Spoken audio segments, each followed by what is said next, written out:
13வது மலேசிய திட்டத்தில் இந்திய சமூக மேம்பாட்டுக்கான பரிந்துரைகளை சேர்ப்பதற்கான கலந்தாய்வுகள் நிறைவு பெற்றுள்ளன. இவ்வாண்டு தொடக்கம் ஏற்கனவே 4 சுற்று கலந்தாய்வுகள் நடைபெற்று முடிந்த நிலையில் நேற்று புத்தாலிங்கயா அர்மாடா ஹோட்டலில் கடைசி கட்ட நிகழ்வு நடைபெற்றது.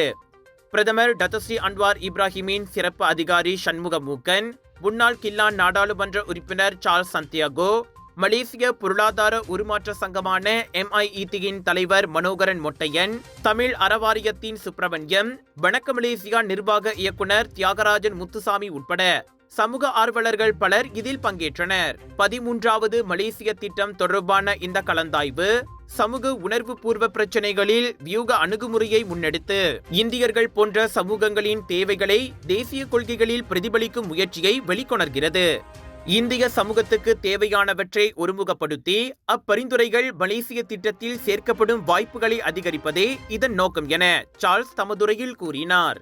இவ்வேளையில் இந்த ஆவண அறிக்கையை இறுதி செய்வதில் கல்விமான்கள், பொருளியல் வல்லுநர்கள், அரசு சார்பற்ற அமைப்பினை என பல பங்கேற்பாளர்கள் துணை நின்றதாக சண்முகமூக்கன் வணக்க மலேசியாவிடம் கூறினார். கல்வி, மகளிர், இளையோர், சிறு நடுத்தர தொழில் முனைவு உள்ளிட்ட 3 அம்சங்களில் பரிந்துரைகள் பிரிக்கப்பட்டன.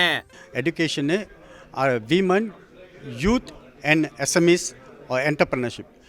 இந்த மாதிரியான பிரிவுகளாக பிரிக்கப்பட்டு இதுக்கு துணை டாக்குமெண்ட்லாம் செய்யப்பட்டு வரக்கூடிய இந்த மாத கடைசிக்குள் இந்த டாக்குமெண்ட் மினிஸ்ட்ரி ஆஃப் எக்கனாமிக்கும் அதே நேரத்தில் பிரதமர் பார்வைக்கும் கொண்டு செல்றதுக்கான முயற்சிகள் எடுக்கப்பட்டு இன்றைக்கி அந்த டாக்குமெண்ட் ஒரு ஃபைனல் ஸ்டேஜுக்கு ஏறத்தாழ ஒரு 90% ஃபைனல் ஸ்டேஜ் வந்துருச்சு. இன்னும் மேற்கொண்டு ஒரு 10% பார்த்திங்கனாக்கா இந்த பேப்பர்ஸை அரசாங்க அமைப்பு கூட உட்காந்து குறிப்பாக KSU மினிஸ்டர் ஆஃப் எக்கனமி கூட உட்காந்து அதை ஃபைனலைஸ் பண்ணிட்டோம்னு சொன்னாக்கா திஸ் டாக்குமெண்ட் இஸ் ஆல்ரெடி கொண்டு போய் சமைப்பதற்கு ரெடி ஆயிடுச்சு. இந்த ஆவண அறிக்கை வரும் மாதங்களில் பொருளாதார அமைச்சுக்கும் பிரதமருக்கும் பரிசீலனைக்காக அனுப்பி வைக்கப்படும் என்றும் அவர் கூறினார். 5 ஆண்டு கால அடிப்படையிலான 13வது மலேசிய திட்டம் இவ்வாண்டின் 3வது காலாண்டில் நாடாளுமன்றத்தில் தாக்கல் செய்யப்பட திட்டமிடப்பட்டுள்ளது.